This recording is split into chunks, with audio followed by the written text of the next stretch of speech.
Hi, everyone. We're having some technical difficulties, so we're running a little bit behind, but I wanted to jump on and make sure that you were aware of that. So we'll be starting the webinar momentarily, but right now we're having some issues that we're trying to work out.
Good morning, everybody. Thank you for joining us today. We're having some technical difficulties and having some challenges getting Dr. Dinkins into the meeting. I apologize for that inconvenience. What I want to encourage everybody to do, because I'm not sure we're going to get it resolved, is choose one of the other sessions available. We currently have a session going on UDL, Universal Design for Learning, and we have another session going on high leverage practices for behavior. What you can do is the link I just put in the chat. You're going to be able to go into the main hub for the event. And if you click on sessions, you can just choose either of those sessions and go in there. So hopefully we'll be able to get Dr. Dinkins to share a recording of the presentation once we get some things resolved. But sorry for the inconvenience. And we, again, encourage you to join another session. Thank you, and we'll see you later. Thanks, Carly.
How you doing? Right, good. How are you? I think we're finally in and good. Rest. But I'm so glad I made it. I feel so bad. Now, folk, I've sent them away. All right. Well, this is going to be recorded, so I'm going to go ahead and start so we can make sure everything's on time. Okay. My name is Carly Fagan Snyder, and I'm the moderator for this session. Welcome to Breaking Down Barriers Fall Symposium, presented by the Indiana Council for Exceptional Children. Just one second.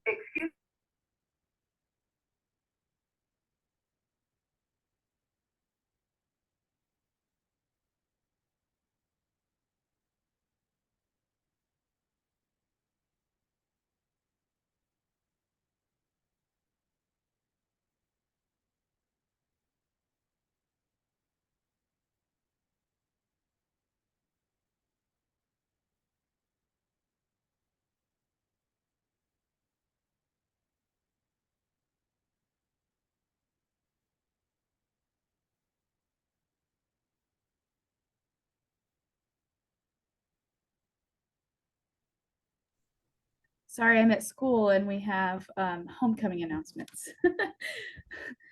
Thank you for joining us today. This session will be recorded. Again, it'll be on the SCED website, so you can find it later. I want to make sure before we begin that you are aware that questions need to be put into the Q&A. At the end of the session, we'll allow the presenter, Dr. Dinkins, to prepare or to answer any questions as we have time. And at the end, you'll be asked to complete an exit ticket. We invite you to provide feedback, which is a valuable gift to us. Now I'm pleased to introduce Dr. Dinkins, author and creator of Emotionally Inclusive Practices, motivational speaker, and international education consultant for the Center for Empowering Education, where he leads as the CEO. Brian also serves as an assistant professor at Butler University, where he serves as the director of the experiential program for preparing school principals. He performed poorly in high school, graduating with a 1.9 GPA, but went on to earn a BA from Purdue University, where he played football for the Big Ten champion Boilermakers. Dr. Dinkins has served as a special education teacher, coach, and turnaround principal in 4 high-poverty schools, including traditional, charter, and private schools. He has committed his work to serving children, partners, and communities in need. Carly, you're awesome. Thanks. And thank you for your patience. For participants, please forgive me. I was on the other side waving at you all, but I was on the wrong side. And so I'm here. And I know that time is short. So I want to make sure I honor your time for being here without rushing you, but making sure that I give you hopefully some information that adds value to your journey. So I'm going to share. I do have sharing rights. Look at that. Goodness gracious. And I am so excited to share with you all emotionally inclusive practices. Cody, thank you for being here. Crystal, Elizabeth, Haley, Caroline, Tamara, Tracy, thank you for being your patience and waiting. So here we go. Let's talk about emotionally inclusive practices. So I think it's important, and I preface this conversation always with, I believe our journeys shape how we serve as educators. My name is Brian, but my mama calls me Dr. Dinkins because she knows how much I paid for it and still paying for it. But what a journey, right? A journey that didn't necessarily start the best way. So I know the chat is disabled right now, but I'm going to ask if you would just ask yourself this question. If your current feelings and emotions were weather, what would your weather be at this moment? Mine was stormy because I couldn't get in, but I'm here. And so my weather has changed. There's some sunshine and excitement to serve you all today. Now, before I get into content, I'm just going to tell you my story really briefly, because again, all of us have a leadership story, and mine didn't start so well at the beginning, but has some sunshine at the end of it. Here is mom. Mom is still one of the most loved persons in my life. And I owe her a great debt because of her sacrifices that she made for me and my baby brother. That's Brent Anthony in the middle, and that's Brian Christopher on the left with those that larger than life size head. And we were her crown jewels. Mom was a special education aide in Indianapolis Public Schools for over 20 years. So you can imagine the story she came home with. Me and my brother professed with all passion we would never, ever, ever be an educator. And here I am, right? And so, it's interesting that when I reflect and share her journey, me serving as a special education teacher myself, I imagine comes from her passion to serve us. Now, she served us in what would be considered gross poverty. So mom slept in a den in a 2-bedroom apartment for over 10 years. So me and my baby brother could have our own room. And so she exemplified for me what sacrifice was. And if there was such a thing as hardship, we experienced it. And in fact, if you've had a child this year or over the last several years who literally destroyed your learning environment, you're looking at two right there, Brent Anthony and Brian Christopher. But what we didn't realize was we were bringing our trauma to school with us every single day. And so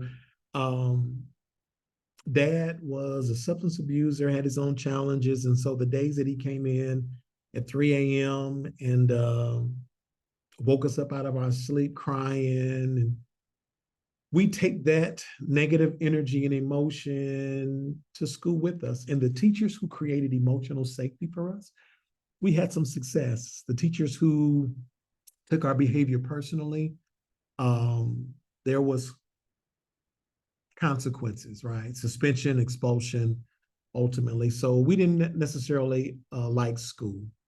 In fact, in this picture, which is taken in church, mom has found out my father is addicted to crack cocaine, and she puts us on a bus and takes us to Nashville. We're homeless. And so we do the best that we can. We're learning, we're growing. Mom is resilient, and she does her best. Well, we're there in Nashville. She brings us back to Indianapolis, and I'm gonna fast forward for the sake of time. I end up as a rising senior at Arlington High School, which is on the northeast side of Indianapolis. A great school, high poverty school. Lot of challenges, right? Didn't like school. I meet this handsome fella, probably in his late 60s, named Coach Harpo, who was new to our school, comes and finds me and says, "Hey, Brian, I hear that you are a good ball player, but more importantly, I hear your mom wants you to go to college. Now, you got a 1.6 GPA." He said, "In order for you to get a shot at a university or college, you're going to have to make straight A's. You're going to go to night school, take 3 classes over, and you're going to score at least a 1040 on your SAT." I said, "Coach, what are you talking about? All that in a year? No way I can do that." He said, "Yes, you can. I believe you can. And I'm going to walk every step of the way with you." So fast forward, straight A's, night school, took my SATs 4 times, and watch this. Purdue University gave me a full ride scholarship to go play for the Boilermakers. Can you imagine that? I ended there at a great time in my life. Joe Tiller was the coach. My good friend Drew Brees was the quarterback. We won a bunch of games, went to the Rose Bowl. But if I could be honest with you, I did not go to college to get an education. I went to play football. I did. In my community, education had no value that I could see, right?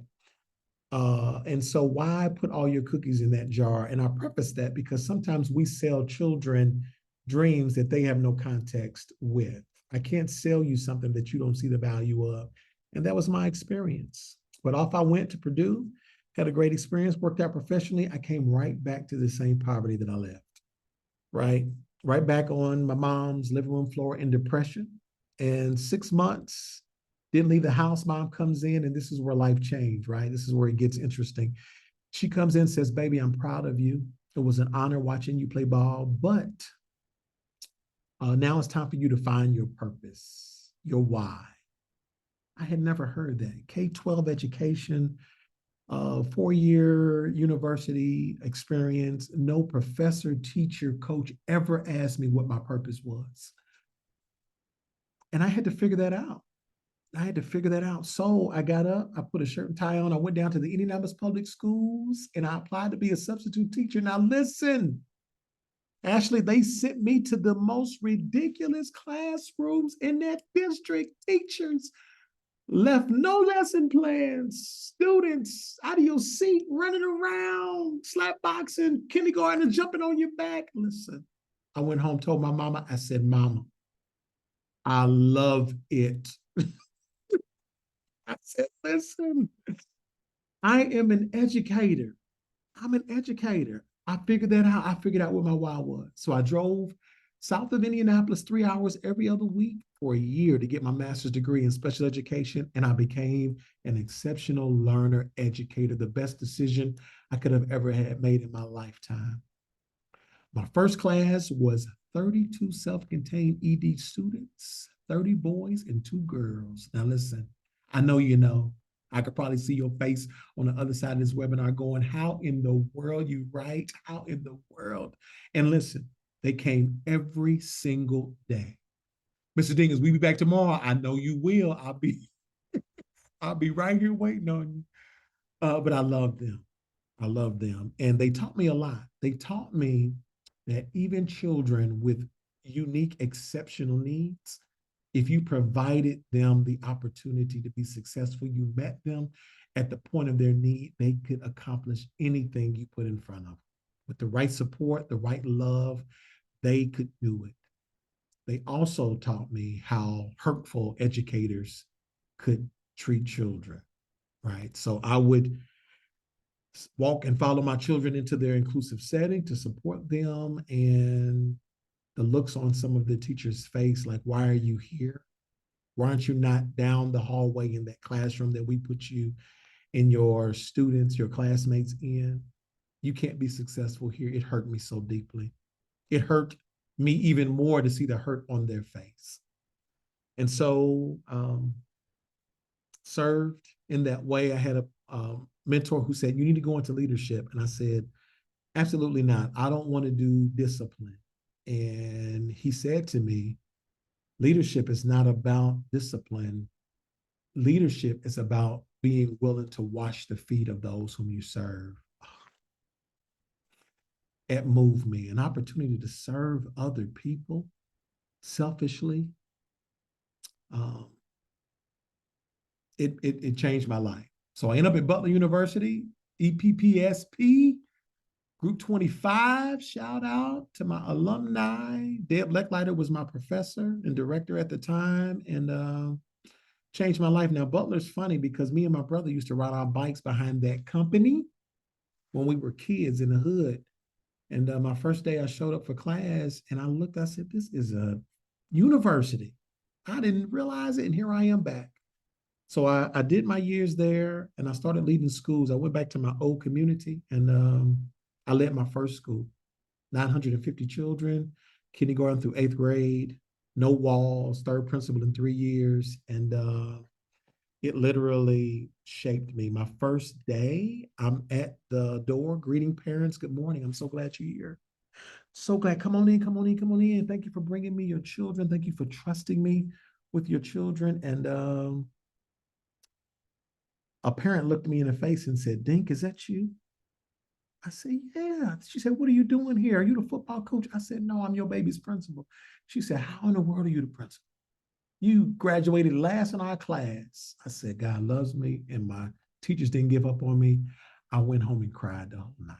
I was dealing with survivor's remorse, and that's where my journey begins as it pertains to emotionally inclusive practices. So that's me in a nutshell. I got to show you one more picture that's very meaningful to me, and this is my family. So I show this because oftentimes as educators, when we're serving children that sometimes don't show up the way that we hope that they would, that are not as invested in learning as we hope that they would, does not mean that they don't have the potential to be great mothers, fathers, husbands, and wives. And so it requires us to be healthy so that we can serve them and provide them with everything that they need. So while in my second principalship, I started my doctorate at Ball State University. And I was in about my 15th year in education, and I was introduced to an ACE assessment. If you all are familiar, ACE stands for Adverse Childhood Experiences, and it changed my life. I took this assessment that was created by the Center for Disease Control, and out of the 10 questions they ask you about possible childhood trauma, I scored an 8 out of 10, and it blew my mind. First, it blew my mind that I could be an educator serving children as a teacher and as a principal, and no one had ever talked to me about what trauma was. And here I am standing, unpacking my lived experience, and I have experiences that possibly have shaped the way I engage children, the way I engage parents, the way I engage my coworkers, and I had no knowledge of it. So I began my journey of investigating and learning, but then I was introduced to emotional intelligence, and that's where the transformation began. I read a book,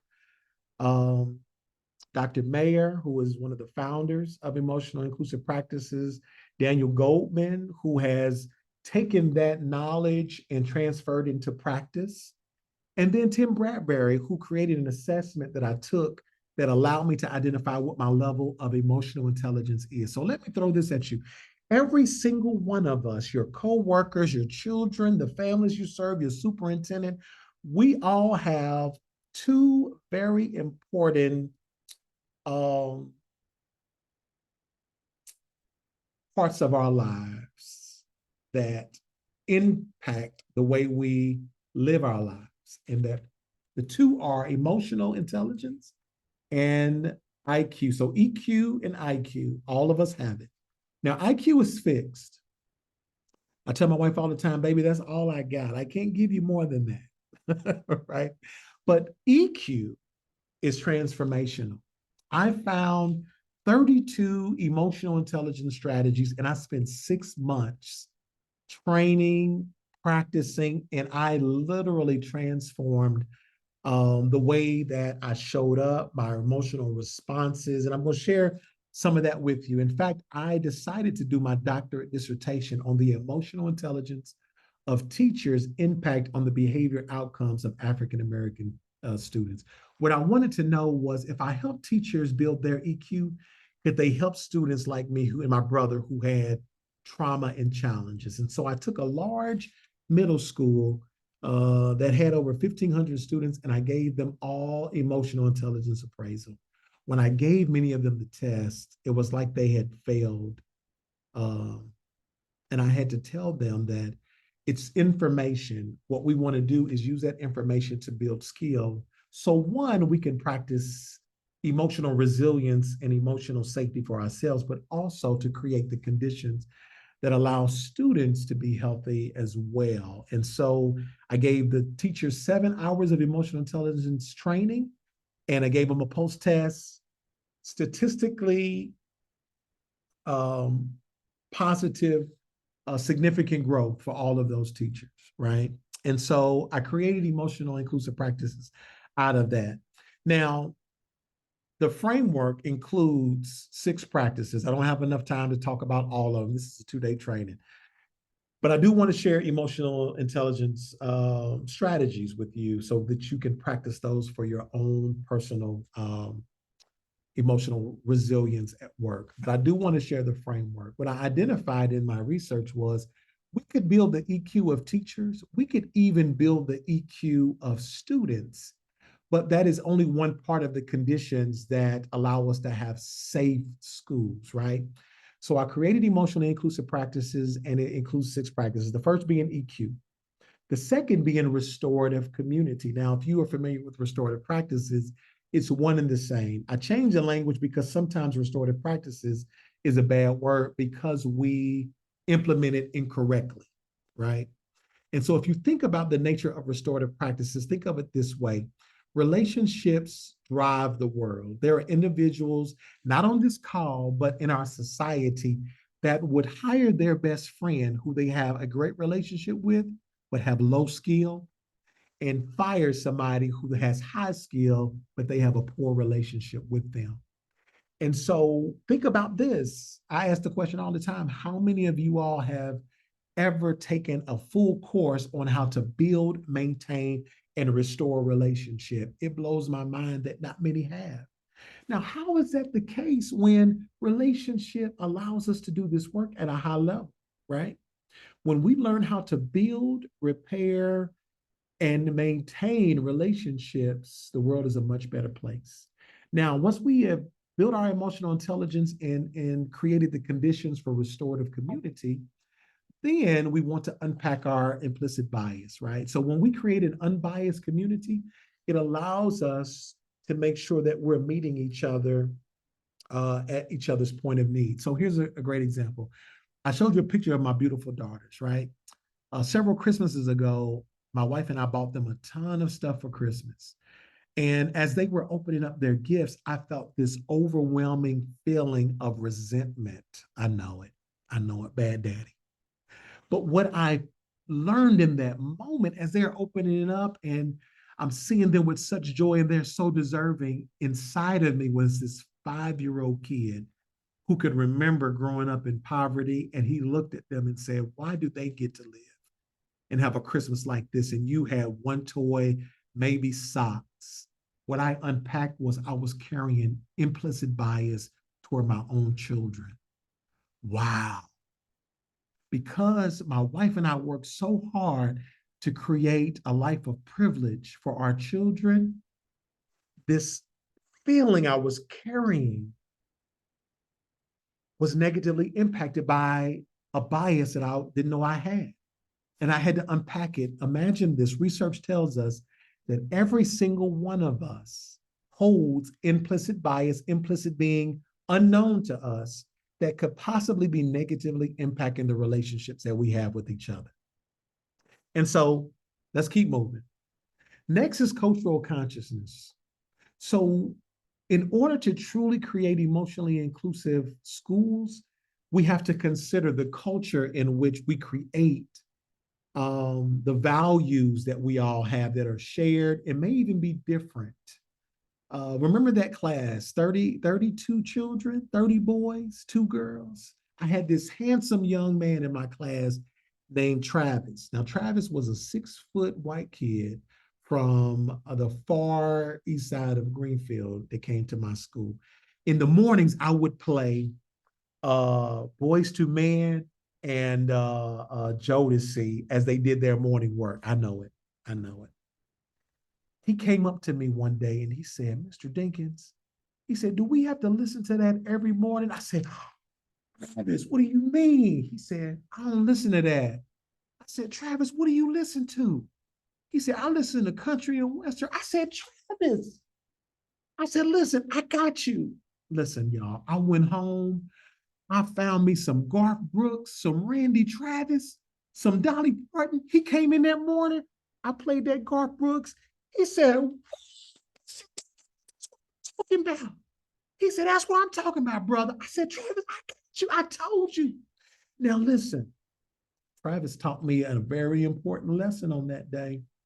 What he taught me was, if we're truly going to create the conditions of belonging in our schools, we have to be willing to create the community and cultural conditions that reflect the students that we serve, that reflect the teachers that we serve, that reflect leadership.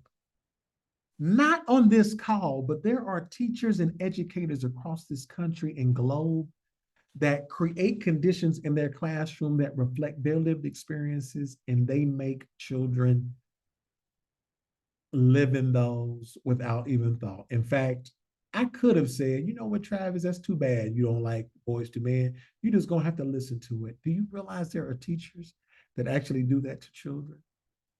We subject the children to our values and our lived experiences, and we don't create the conditions for them to feel belonging by inviting their life into our learned environment and classroom communities. Okay, let me keep going. Let me keep going. You're doing great. Trauma. Trauma sensitivity is huge. Is it possible, and it is research that supports it, that we are responding to children's behavior that are possible triggered responses from their childhood trauma that now we're disciplining children, particularly in our special education space? There are so many children who are being disproportionately disciplined because we have not prepared ourselves to respond to their behavior. And behavior is communication. So the more we can equip ourselves of knowledge and not diagnosis, right? To say, oh, he's dealing with trauma, but to say, hey, I know what trauma looks like and shows up, and I'm seeing it consistently from children. Let me create the equitable systems that allow me to meet them at their point of need. Okay, that's practice 6. And equity is not just for children. Equity is from principal to parent, right? I'm meeting with principals and superintendents across this country. I'm asking principal or superintendents, I'm saying, are you checking on the principals? We're hyper focused on providing children's needs, which we should, but we can't miss providing teachers with what they need so they can do this important work of supporting children's needs. Believe it or not, many of our principals are isolated. They are serving their APs, their teachers, their students, their families, and their assistant superintendent, and boards, and nobody's checking on them. And when they are not healthy emotionally, they create unhealthy conditions for their teachers and their students. So we want to make sure that we're providing everybody with what they need. I ask leaders all the time, I say, hey, how are your teachers doing? They say, good. I say, how you know? What evidence do you have that they're doing okay? So question for you, if you're a leader, how are you investigating the conditions that live in your school? How do you know how well students are doing? Are you asking them? How well are parents? How well do they think you're doing with their child? Do we ask them? We can't respond to needs if not willing to ask, okay? All right, y'all did. Let's keep going. So I want to just throw this up really fast.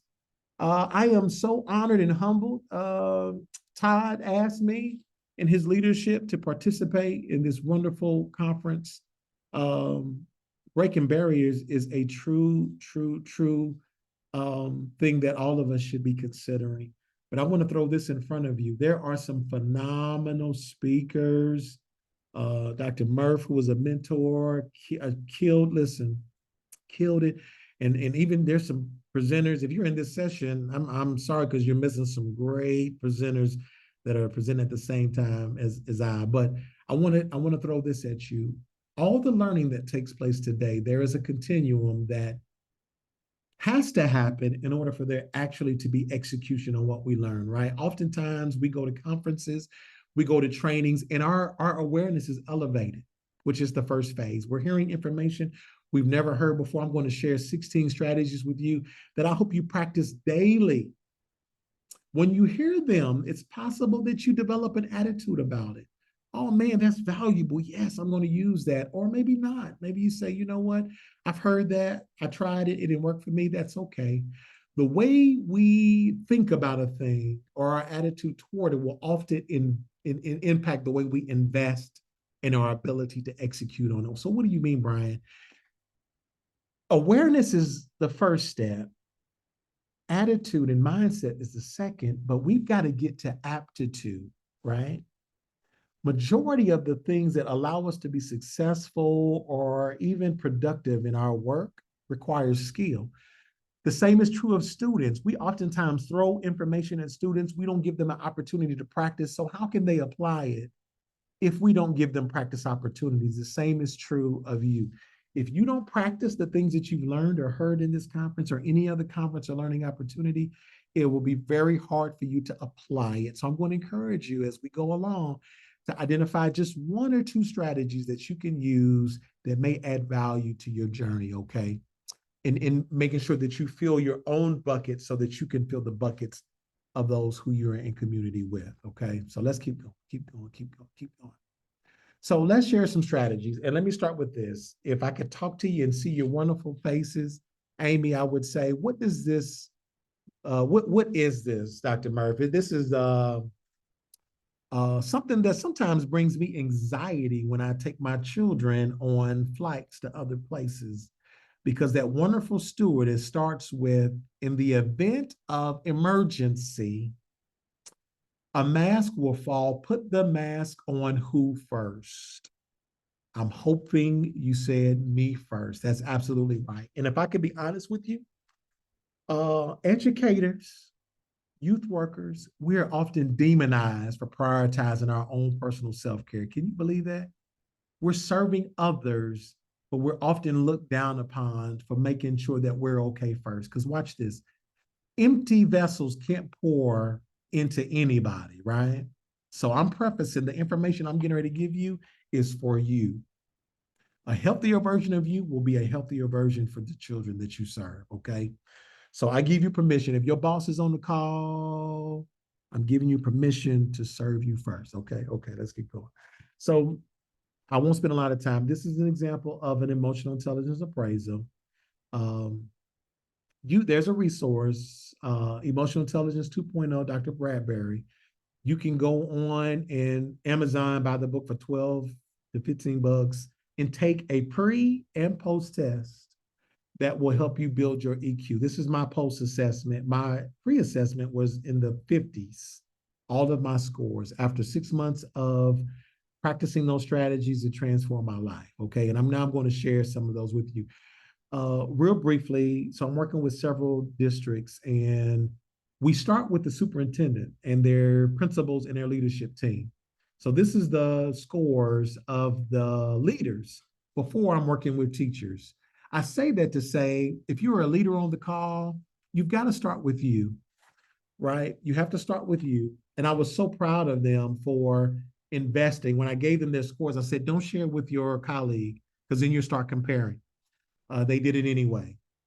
Now, here's the interesting part. I went back, they chose strategies. I went back and several months later, and I asked them, how are your strategies going? Many of them couldn't tell me what strategies they had chosen. So no judgment there, but just lifting the reality of, we can give you information all day, but again, if you don't practice it and prioritize it, there's no way that you can apply it, okay? So let's get into some strategy. Here we go. I know my time is short. Let me introduce EQ first at a fundamental level. It's broken into 4 competencies. If you are a castle junkie, you know that there's a 5th competency, responsible decision making. But for the sake of this training, we're just going to focus on these 4. First is self-awareness, your ability to accurately perceive your emotions and stay aware of them as they happen. We started with that. I did an emotional check-in. I asked you, what is your weather? That was your opportunity to say, hey, where am I at right now? And we're going to talk a little bit more about how you do more work to investigate what brings emotion into your life. Emotion is not good or bad. Emotion is information. It's what we do with that information that allows us to use it proactively rather than reactively, okay? So once we build our self-awareness, then we want to build the skill of self-management. That is your ability to use that awareness to stay flexible and positively direct your behavior. We talk about all the time, all children don't have self-control. Well, what we're talking about is that skill that allows them to manage that emotion when it comes, because behavior is communication.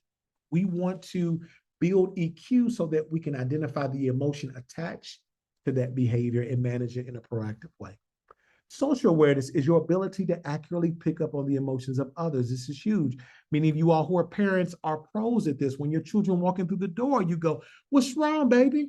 Because you can see that something is wrong. Maybe some of you all are morning people and your teammates have studied your emotion. They know that when you have a poor moment, they come and check on you because they know that your emotional presence is not what it traditionally is. That's individuals practicing social awareness. And we use all of those to do what's most important, and that is relationship management. Okay, building, repairing, and maintaining that relationship is huge. Okay, so now let's get into some strategy. I'm so sorry. Oh, I got to share this. If there are behavior cognitive therapists on the line, then you've probably heard this. When I read the research, it transformed my life. Because educators often get stuck on behavior, we we must invest in the development of our emotional intelligence so that we can identify where children are on this emotional cycle, right? I didn't even know there was an emotional cycle. Now, the emotional cycle starts with the interaction. How many of you all have had students um, in classes that just they can't get along, right? And you say, I just don't understand why they can't get along. It's probably because they have had an interaction that raises thoughts for them and negative emotions that if they don't manage it, then transitions into a negative behavior, right? I share all the time as a sophomore in my high school, I had a teacher look at me and say, "You're trash. I can't believe that you came into this class the entire year and failed." He said, "I know you live in those projects. It's probably where you're going to be for the rest of your life." Now, I wasn't rude to him ever. I didn't disrespect him, but I imagine he took my performance personally, and that those thoughts about me raised emotion, and his emotion then projected words. We want to help one ourselves unpack what interactions create thoughts and emotions for us so that we can catch ourselves as it pertains to behavior. When we're knowledgeable, we can then create learning opportunities for students to do the same. We have students who are oftentimes caught in emotional cycles and they don't even realize it. In fact, when they walk into a classroom, they look at a teacher and they are reminded what that teacher said. It raises emotion, and the result of that is inappropriate, unwanted behavior because we've not restored that interaction and relationship. Okay, let me keep going. I'm sorry. It feels like I'm rushing. So here are some strategies. First, recognize your emotions. Do you know what triggers you? Do you know what your triggers are? If I had time, I'd have you unpack at least 5 triggers for yourself. What does that do? That gives us the information to identify why these things bother us so that we can build responses to them. I share all the time that when I was a principal, something that took me to a dark place or when my male students used disrespectful words toward my mother. And I just have to be honest and not my mother, toward I'm telling on myself, toward my female teachers, right? That took me to a dark place. And I'm certain that I maybe harshly disciplined students because I was in an emotional state. After unpacking that, what I learned about myself was that triggered me because it reminded me of my interactions between mom and dad, right? And so father's words toward mom. And so there are things that bother us and are triggers for us. But in order to truly develop strategies to manage it, we have to unpack what is at the root of that. The more you catalog your emotions, the more information it provides us to then respond in a proactive way. Another strategy is emotional self-check. So, how often do you check in with your emotional self? Again, emotion is not good or bad. Emotion is information. I would encourage that you at least check in 3 times a day, morning, midday, and afternoon. This provides us with information that we use to respond proactively, right? There's an app out there called Mood Meter that you can buy for $1, right? Off of app or Android. And what it will do is during the day, it'll buzz your hip and it'll ask you a very reflective question. What is your emotional state? Do you want to stay there or would you like to change my emotional state? You mean I can do that? You can. But you may be having an experience an experience, an interaction and an emotional moment that you have not unpacked yet.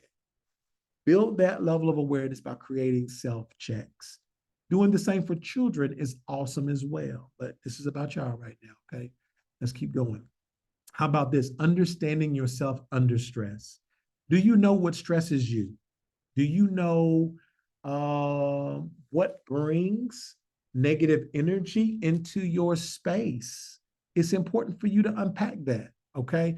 My first year as an administrator, I gained 35 pounds in the first year because I wasn't prepared to deal with the stress of being an assistant principal and an athletic director. working from 8 a.m. to 10 p.m. every night. And so my response was eating. I had a negative response to stress. And so the more we can develop our awareness of that stress, the better prepared we can be to manage it in a proactive way. And the last strategy for self-awareness is emotional vocabulary. I ask all the time, what is your response when people ask you how you're doing? Most of us say, good, I'm fine. You know why we use that language? Is because we have limited emotional vocabulary. It blew my mind. I said, there's over 100 emotions that I can feel in a day? Absolutely. And it's important that we build our awareness of it so that we know what brings what type of emotion into our life. I did training out in San Francisco earlier this year. And in the morning before I started, I was watching CNN, and the director from the Center for Disease Control came on and said, children from the age of 10 to 14 are committing suicide at higher rates than any other subgroup. And it struck fear in my heart, right? Because I have a 10-year-old at home, my baby, my firstborn. And I called my wife, I said, baby, did you know that children that are the same age as our daughter are taking their lives or dying by suicide? And we had this conversation and said, we got to start building our children's emotional vocabulary, because I can't imagine a child having an experience that they don't feel like they have the words to share how they feel. Now watch this, my baby girl, Addison. I'm the one that gets us up in the morning, fixes breakfast, packs their lunch, takes them to school. And I would ask my daughter, I say, hey baby, what you want for breakfast? It doesn't matter, daddy, you choose. I say, okay. What do you want for your birthday? It doesn't matter, daddy, you choose.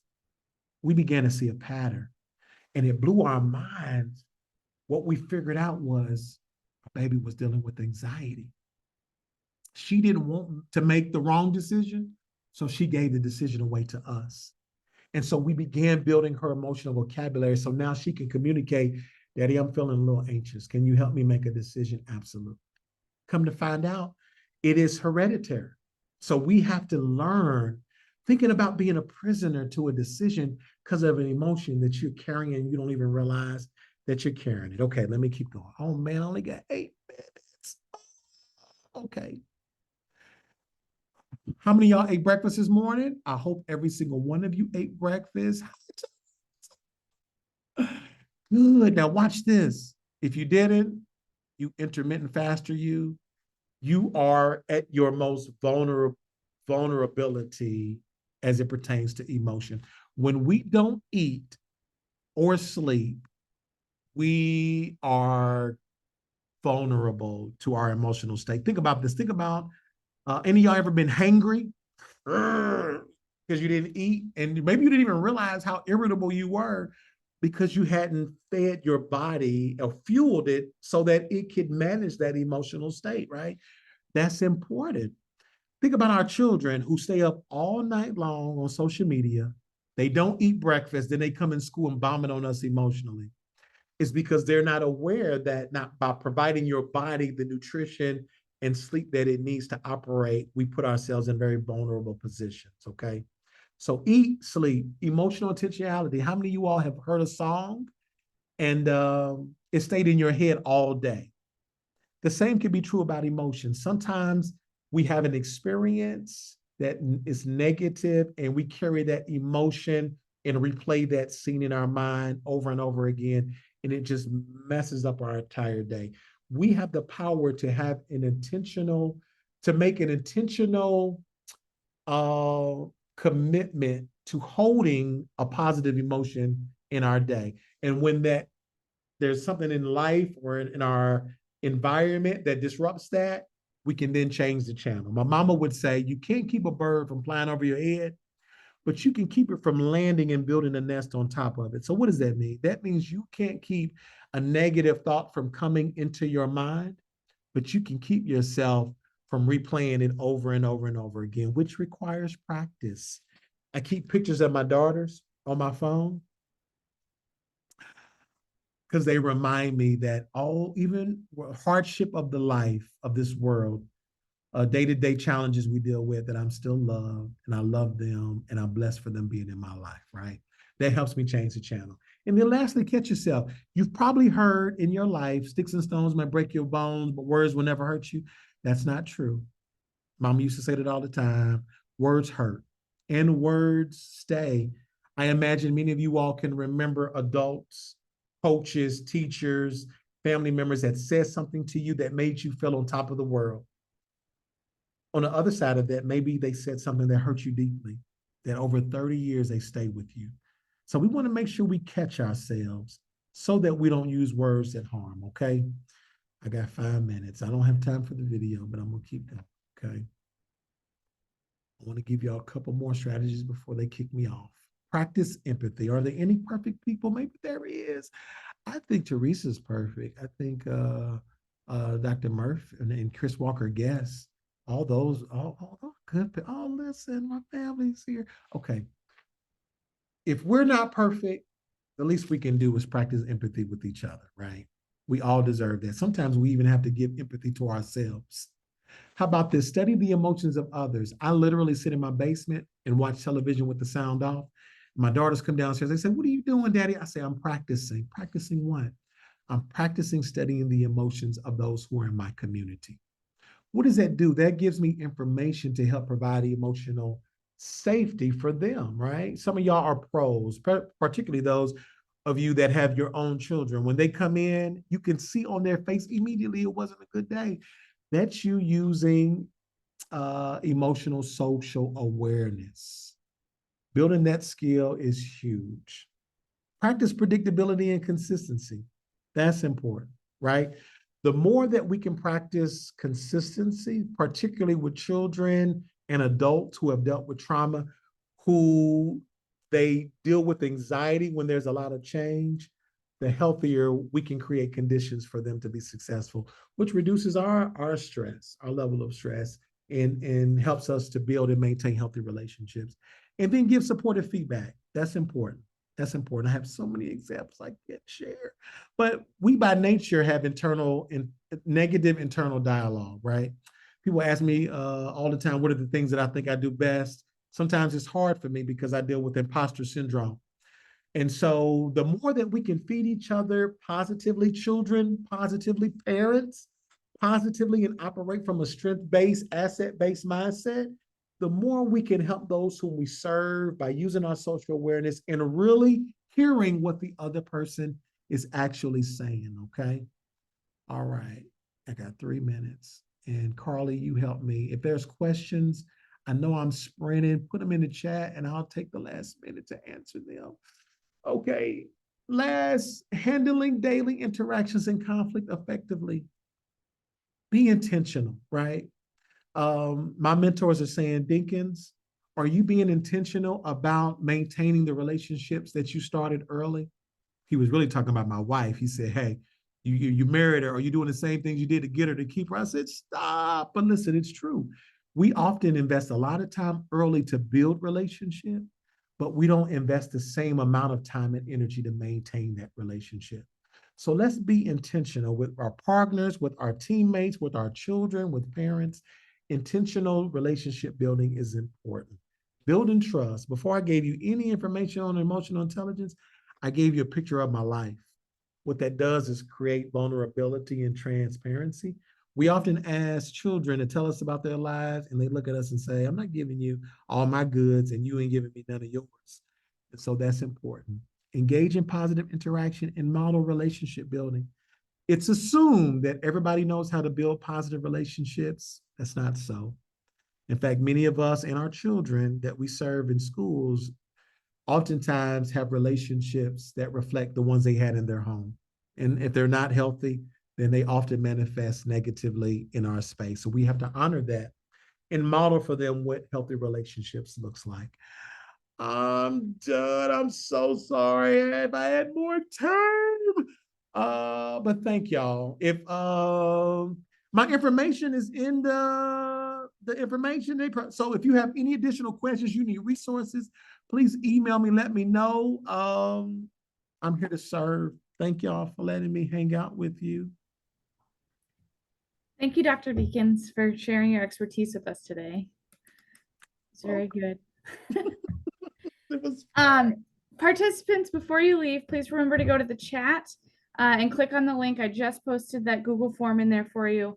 That is to provide feedback on this session as well as the symposium.